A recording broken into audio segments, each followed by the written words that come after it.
Why do I have a smile on my face on the same day where we found out that Max Scherzer could be gone for 2 months? Because the Mets just had a thrilling walk-off victory where Pete Alonso delivered the final blow with a majestic home run. We'll talk about the positive at the beginning of the show today, as that really was just an awesome game to watch. Then we'll get to the unfortunate news with Max Scherzer. And then we close things today with a prospect interview. Tom Hackimer joins the show and talks about his current process as he rehabs from Tommy John surgery, gives you a look behind the curtain into baseball's most common pitcher injury that I think a lot of times gets mischaracterized. We don't realize what these guys have to go through. And Tom was nice enough to come onto the show and share his story. So we'll get to all of that on this jam-packed edition of Locked On Mets. You are Locked On Mets, your daily New York Mets podcast. Part of the Locked On Podcast Network, your team every day.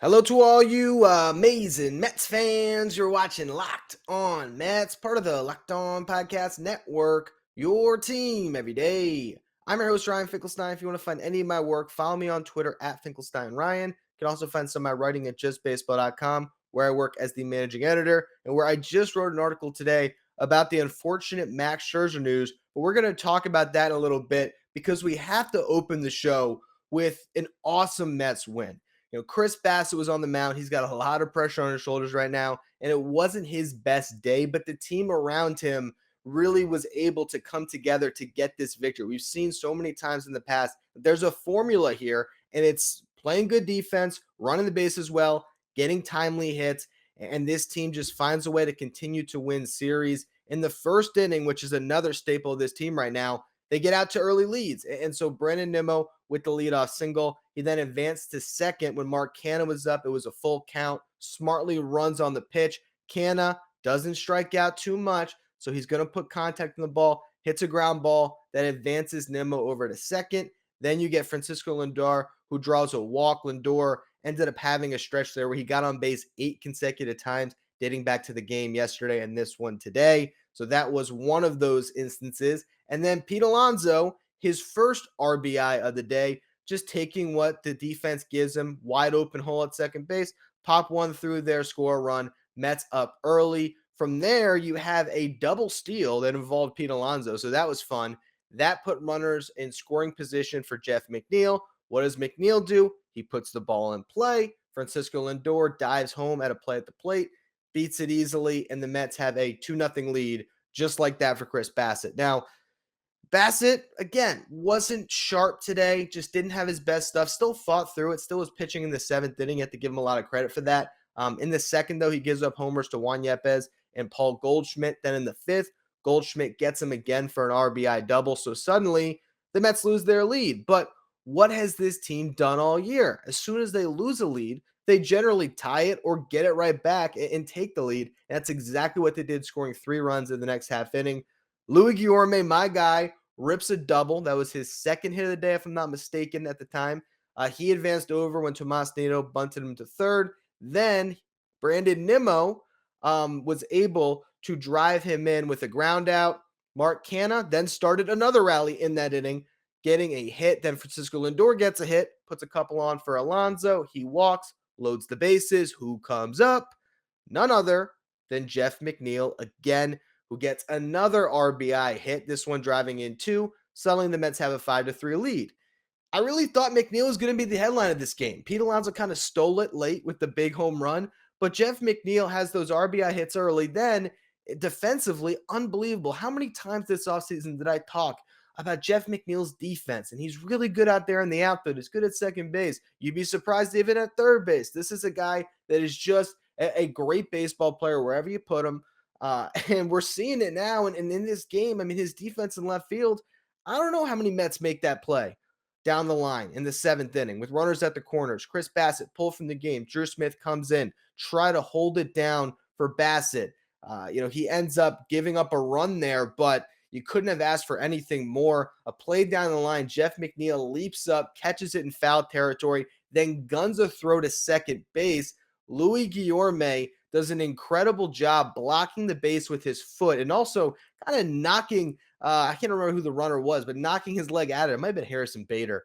Knocks his leg out of there after he can't reach the base and ensures that the Mets get that second out to end the inning. So a great play from two of my favorite players to see them combine there defensively. And then in the eighth, McNeil makes a sliding catch. So just continuing to be such a valuable Swiss Army knife for this team, doing all the little things. And again, I thought he'd be the headline. Unfortunately, the game didn't end in 9 innings because Edwin Diaz blew a save.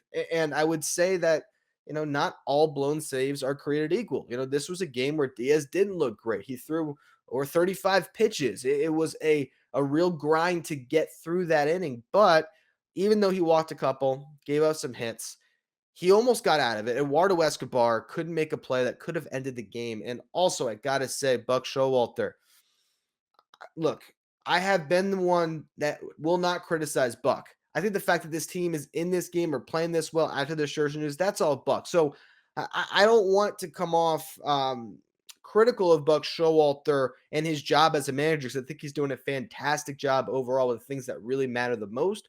But to nitpick a little bit in this spot, if you're going to go into the ninth and go to defensive replacements, and that's what they did, getting Jankowski off the bench and moving McNeil into the infield, you'd be wise to keep Guillorme in the game at third base and pull Escobar. Guillorme is just a better defensive third baseman, even though he hasn't been playing the position a bunch. And I'm sure that was Buck's thought. He'd been over at second base all game, playing second base a lot more than third recently. Escobar out there every day.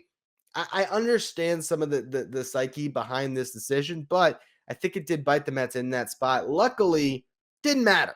Didn't matter at all because Edwin Diaz gets a huge strikeout over Juan Yepez with the bases loaded. Yepez, a red hot hitter. This is a guy that, I'm starting to text some of my friends like, is Juan Yepez a dark horse rookie of the year candidate for the Cardinals there? I think he might be. So that was a huge strikeout to get out of that jam. The Mets unable to score in the bottom of the ninth. In the top of the 10th, Colin Holderman has to come into the game. And, he did give up a hit, but he got a huge double play ball with Albert Pujols up.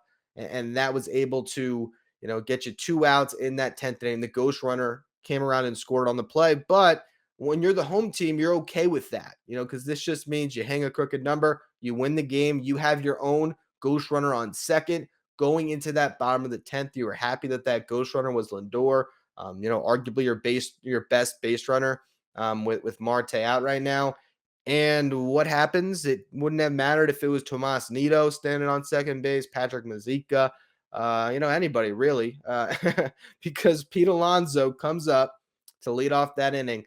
And he gets one, as he said, he was looking for something in his zone, and they came into his zone. And I would not come into that zone low and in with a 93-mile-per-hour fastball on a tee, just sitting right there in his wheelhouse because Pete's going to do a lot of damage on those types of pitches, and he absolutely did. A 447-foot moonshot of a home run, 113-plus miles per hour off the bat.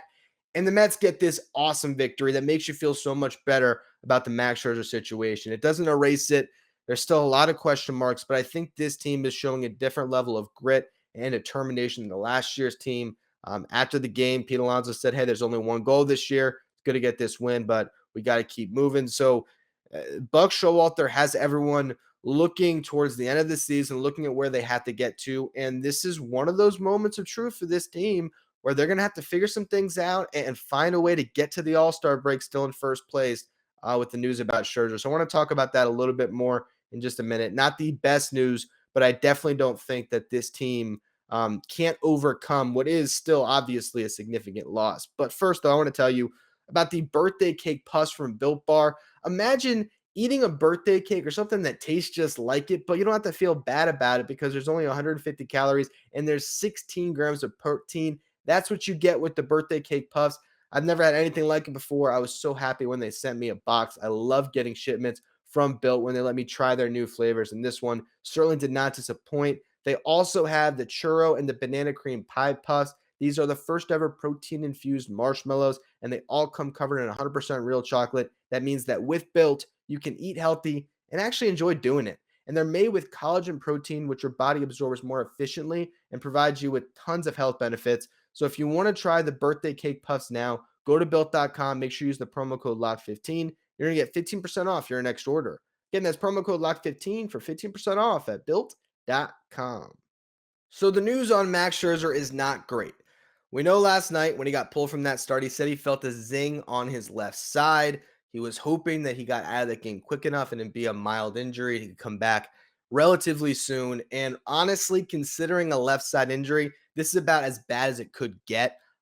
Injuries overall, outside of an elbow or a shoulder injury, something to his pitching arm, this is pretty much the worst news possible. It just is. Basically, what the images showed, according to the Mets, is moderate to a high grade internal oblique strain. A general timeline for an injury of this nature is 6 to 8 weeks. But the problem with this injury is it's really easy to re-aggravate it. You got to be super cautious about it. And he's going to be out for a while. I think that this injury makes it so Jacob DeGrom, the more likely of the two pitchers to come back, sooner. Because DeGrom right now, he's on the mend. His injury, the inflammation has gone down. It's healing properly. He's throwing. Scherzer's not going to be throwing a baseball for some time before he has to ramp up. So it's just a really unfortunate blow to this rotation to lose both of these guys in the first half of the season. You would have thought coming into the year it'd be insurmountable, but I think we've seen with this team they can find other ways to win. And you're thrilled that you have a Chris Bassett because Chris Bassett has led rotations in the past in Oakland, and I think he's fine. And you look at what the Mets have done this year. Now you don't have McGill. Now you don't have Scherzer. Can you keep this up without those two guys? I think the hope is that McGill can find his way back the soonest with that biceps tendonitis, but we really don't know. And this season, the Mets rotation is 18-5. I was just thinking for a second, did Bassett get the win today? Of course he didn't. There was a blown save. So they're 18-5 still. That's the second most wins in all of baseball when it comes to starting pitchers for a team behind the Dodgers, who have 19. They have a 3.23 ERA, which is the second best mark behind the Dodgers in the National League when it comes to a starting rotations ERA. So they've been awesome. And now you don't have two of the guys that were a big part of that in Scherzer and McGill. And obviously, you're still awaiting DeGrom's return. What do you do in the meantime? We talked about it on yesterday's show. Really, the exact same thing I could repeat now. I mean, David Peterson's going to be up. Trevor Williams is going to be in the rotation. Now, the Mets could look to the trade market to add some depth, but I think because McGill could be back at some point before the All-Star break, because you still have a pretty high likelihood of getting one of the two in DeGrom or Scherzer by the All-Star break or right after the All-Star break, and you could kind of roll from there. I think the Mets are going to at least give this a turn or two through the rotation and see if they can get by with David Peterson and Trevor Williams. But what you're looking at is you have Bassett, who you trust, right? He had a 2.34 ERA coming into the day. Not sure what it's at after today's start. But you have Carrasco, who has, two bad starts, 5 great starts. So I think you feel pretty confident in your 1 and 2 right now, even though they entered the season, you were hoping to be your 3 and your 4. I think they're fine there. I'm not worried about those 2 days in their rotation. Taijuan Walker, a little bit concerned right now. I mean, a 5.04 ERA in his 3 starts off the IL. And also, look, I know he said he was fine in that one really good start he had where he went 7, but it did look like he had some back issue going on. So, is Walker going to be able to hold up? Because if not, now you're really in trouble. And then beyond that, Williams has done a great job in the swingman role, a 4.20 ERA across 15 innings, 6 games, 2 of them being starts. We'll see what he looks like. Now he gets a chance. This is a guy that's going to be a free agent. So for him, this is really a positive development for his career, trying to showcase that he can still be a major league starter. He has 111 career starts. So at least he's a veteran. He's a much better option than Jared Eichhoff was last year. And I'm not overly concerned. It's going to put a lot more pressure on the bullpen, but I think they can get by. And then with that said, you have David Peterson, I think really becomes the X factor because he's been great this year, a 1.89 ERA, a 1.11 whip over 19 innings pitch. If he can pitch to a sub 3.5 ERA until the All-Star break, and just give you a chance, 2 out of every 3 starts, 3 out of every 4 starts even, that's going to be huge for this team. They need David Peterson to be 2020 David Peterson and the guy he's been at the start of this season. If they get that guy instead of the guy they had last year, I think they're going to be fine. But it's a lot of pressure on Williams, Peterson, and Walker. And with that said, if those guys start to falter and the team starts to struggle, don't be surprised if the Mets do look to the trade market, because as I talked about yesterday, outside of Jose Budo and Thomas Abucky, and I don't know how great either of those options really is, there's nothing else internally I would even look towards. I mean, Mike Montgomery is on the roster in Syracuse, but he's not on the Mets 40, and he's pitching to a 5.52 ERA this season. So he's a veteran, but not a quality one. So we'll see what the Mets do from here. I want to get to our interview today because I really did enjoy talking to this guy, Tom Hackimer, who has his own YouTube channel. We're going to put a link to his YouTube channel in the description of this episode so you can check out his story. A really cool video that he put out just to show you what it's like for these pitchers to have Tommy John. I'll let him tell his story in just a minute here. But first, our partners at BetOnline continue to be the number one source for all of your betting needs and sports info. Find all the latest odds, news, and sports developments, including this year's basketball playoffs, Major League Baseball scores, fights, and even next season's NFL futures. BetOnline is your continued source for all of your sports wagering information, from live betting to playoffs, esports, and more. Head to the website today or use your mobile device to learn more about the trends in the action. BetOnline, where the game starts. All right, Mets fans, really excited to be joined today by Mets pitching prospect Tom Hackimer. Right now, he is unfortunately rehabbing from Tommy John surgery, but he is, as he shows you his arm there, if you're watching on YouTube, he is giving us all kind of an insight on what this process is like. Tom just recently posted a video on his own YouTube channel, which I will leave in the description of this episode, talking about the process. He's going to kind of give you updates throughout it. So first off, Tom, thanks for joining me. And what made you decide to kind of give us a look behind the curtain on what it's like to go through Tommy John? Thanks for having me. And it's really, a part of it is that I have no access to the other hobbies I usually use to fill my time in rehab. I had a shoulder injury in 2018 where I retaught myself how to play golf. And I usually would spend a lot of time playing the guitar, but I can't do either of those things currently. And so I needed a different outlet. And my outlet recently, I've been trying to get more into, I always had sort of a creative aspect, like a side of my personality that was usually geared towards music. But more recently, I've been getting more into visual stuff, so photography and videography. And so it seems like the perfect time to try that out and see what I can do with it. I'll tell you, I'm kind of new to the YouTube thing myself, and I was watching your video on the golf course today. I mean, that's way beyond my means. I couldn't possibly pull it off. So I was very impressed by your video work there.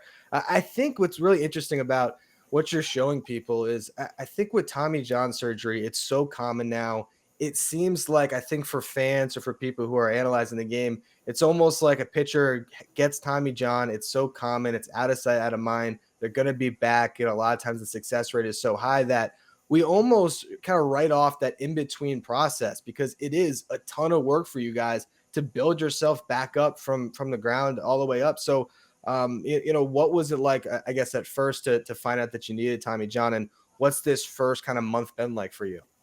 It was tough. I had a suspicion that something was wrong. Like, I was hurting for a good portion of this spring training. Like, just every time I pitched, like, my arm would recover a little bit worse and my forearm would get a little bit tighter. And I am very much aware of what that usually means. Yeah. Most of the time when you hear a guy go on the IL with, a flexor strain or a strained tricep, that's more or less code for, like, this guy probably has a torn UCL. And so I was like, I have a flexor strain. I know exactly what this means. And I had the idea it was probably the case. I was hoping maybe it was just like bone chips or something that's less intrusive. And just once I was finally in the MRI machine, that I was just like, this could really just be torn. It really might be. And then I got out of the MRI, went to speak to the doctor. He put my arm in all these different positions, doing all the valgus stress tests. The reason that I hadn't had an MRI already is because I wasn't experiencing pain on those. Those are basically where they test if you have a UCL, or if it's torn, it'll be lax or it'll hurt. I'm already super loose, so it's hard to tell, and it didn't really hurt. So that's why I was still throwing through it, is because I was convinced that wasn't the problem, or I was convincing myself that wasn't the problem. But once we went through all these tests with the doctor, and then he was just like, okay, interesting. And then he goes to the MRI, and he's just like, yeah, your UCL is basically completely torn off the humerus here. Wow. It's just almost completely disconnected. It's torn here, it's torn. It's very torn in this image. I was just like, great, why did we go through all those tests if you already knew this? But so it was obviously it's very demoralizing at first. It's very unfortunate, and it sucks. It's a really long process. I've rehabbed 2 other surgeries in the past that didn't put me out or off the playing field combined as long as this is going to. And I think it's that's the part that's really difficult to come to terms with. And part of the reason that I'm documenting the process and sort of vlogging it along the way is because I think that'll help me focus on the short term rather than focusing on man, I can't pitch in a game until probably next May. That really sucks to think about this May. And so I'm just trying to the length of the process is the big issue, the real that's what I think is the worst part of it. The pain hasn't been really that bad. I'm getting my range, everything's going well so far. I'm only 3 weeks out, but far so good. And I think that it's the length of time that it takes to fully allow such an important ligament to be replaced and be re-strengthened and properly taken care of. That is the hard part of this. And that's what I'm trying to focus on. The smaller steps along the way are what I think is going to make it a lot more bearable. Yeah. And it's really crazy because I mean, just the thought of it. I know in your video, you talk about they took a muscle out of your hamstring. Am I right? And yeah, they took a piece of my hamstring. And that it's just that alone. We don't even necessarily, we just hear Tommy John and we know they put a new UCL in there, but we don't even understand exactly what that means. Yeah, it'll come from your wrist a lot of the times. There's a tendon that they'll use, or in my case, the hamstring was a better option.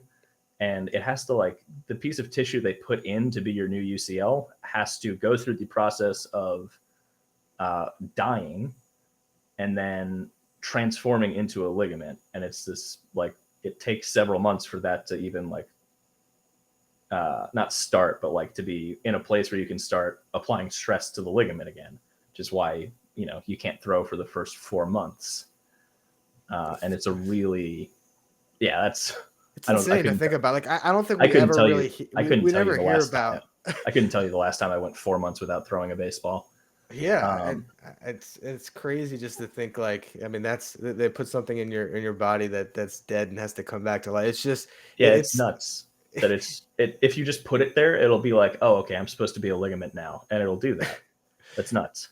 Yeah, the body is so perplexing, and it's just again it's something that I think people don't talk about a lot. They just say, here you go, Tommy John. If you're lucky, you're back in 12 months. More likely, you're looking at 18. And again, pitchers are out of sight, out of mind, so we don't really see the whole process. What is your rehab looking like right now? Is it simply just letting things heal, and then you kind of just have to wait until you said 4 months until you can throw? What's happening in this 4-month window until you can throw? Yeah, so right now it's more getting my body back to normal, because obviously I had my elbow sliced open. That's a little traumatic on the body.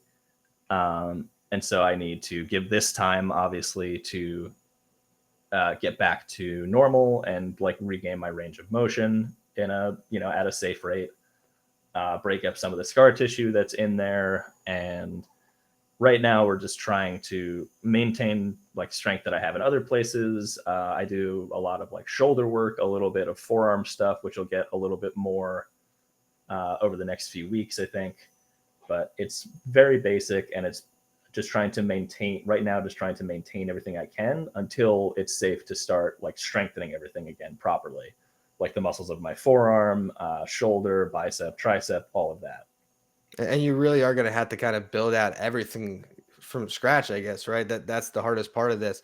What do you think as far as, um, not necessarily your timeline with everything, but like what is this next year going to look like once you start throwing again? I mean, is it just piece by piece, 30 feet at a time, I guess, as far as I getting think yourself back? I think it's actually 15 feet at a time, but 50 feet at it's a time? usually like your first, I think at 16 weeks or so, you can start throwing at like 45 feet. Okay. Not even the mound to home plate, not even that distance. And then I haven't looked into what the throwing program looks like, but I know it's at least probably 3 months, probably until you're even on a mound or anything like that. So it's a lot of just gradually building up volume and intensity in the throwing program until I'm at a point that it's reasonable and safe to get on a mound again and start reacclimating to that. Man, I'm sure it's extremely frustrating considering, where you're at in your career. You had, great success in Syracuse last year. What was the last year for you like with the Mets? I know you were drafted by the Mets out of St. John's. You are kind of local. And then you went back to school, ended up getting drafted by the Twins. That's where you spent the beginning of your professional career. And then you signed on with the Mets last season. What was last year like for you as being part of the Mets? It was interesting. It was definitely cool to have that um, like everyone locally was very excited about it. Like, Yeah. my parents' neighbors and all of that. And like people, just people I know growing up with who are big Mets fans, like reaching out. One of my best friends, dads is a huge Mets fan. Like their family name is Ryan. And one of my best friends, his middle name is Nolan. So give you an idea of how big of a Mets fan that guy is. He has to like restrain himself from like coming over and talking to me about baseball when I'm over at their house. So it's super cool from that aspect. It was interesting seeing the difference like between I was with the Twins and when the Twins drafted me, they were not Stone Age, but like behind the times, certainly in terms of player development and like the way they approach things. And during my time there, they got to be probably top 7, top 5 teams in that. And then going to the Mets was kind of like taking a step back in that aspect. I'm curious, do you have any relationship with, I know Hefner was with the Twins. Have you had any conversation with him when he was with the Twins? Is that something that No, carried over at all? I think Hef was there in like 16 and 17. I was drafted in 16 and 17. I was in low A and high A. So I'm never talking to the big league pitching coach at that point. But no, I didn't know him from there. I know who he is, but I've never had a conversation with him. Got you. So, I hope that throughout your rehab process, you can come back on and kind of share some updates for us. And I definitely want everyone to check out your YouTube and also follow you on Twitter. You are a great personality. I know I came across you from the Photoshop jersey. Oh yeah, it's funny because do you know who actually did that picture for me? Oh no, who did that? Richard Staff. Really? Rich Staff made that for me. He is a Mets Twitter legend, obviously, Well, for any of you who pay attention to Mets Twitter. So yeah, definitely check him out on Twitter at Hackimer. You can also find his YouTube there. And like I said, we're gonna put a link to his video in the description of this episode. Also, put the end card of this episode here. Well, you can just click right in there and watch Tom's process here through his rehab. I want to wish you good luck on this process. I know it's going to be a long road for you, but we're definitely rooting for you. Thank you very much. I appreciate it. And thanks for having me on. Yeah, for sure. That's going to be all for today's edition of Locked On Mets. Again, big thanks to Tom for joining the show. As always, thank you for listening. Make sure you follow, rate, and review wherever you get your podcast. Make sure you follow me on Twitter at Finkelstein Ryan. Follow the show at Locked On Mets. Thank you for making Locked On Mets your first listen every day. Now for your second listen, check out Locked On MLB, hosted by Paul Francis Sullivan. Locked On MLB is where you want to go to stay up to date with everything going on in Major League Baseball. And you can go back and check out Thursday's episode where I was a guest talking all about the Mets before we knew about the Scherzer injury. I know, it's sad.